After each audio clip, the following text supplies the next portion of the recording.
लक्ष्मी श्रीमहालक्ष्मी क्षीरसागर कन्यका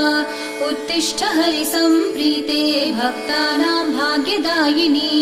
उत्तिष्ठोत्तिष्ठ श्रीलक्ष्मी विष्णुवक्षस्थलालये उत्तिष्ठ करुणापूर्णे लोकानां शुभदायिनी उत्तिष्ठोत्तिष्ठ श्रीलक्ष्मी विष्णुवक्षस्थलालये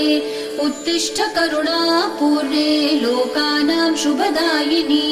श्रीपद्ममध्यवसिते वरपद्मनेत्रे श्रीपद्महस्तचिरपूजित पद्मपादे श्रीपद्मजातजननी शुभपद्मवक्त्रे श्रीलक्ष्मी भक्तवरदे तव सुप्रभातम्। श्रीपद्ममध्यवसिते वरपद्मनेत्रे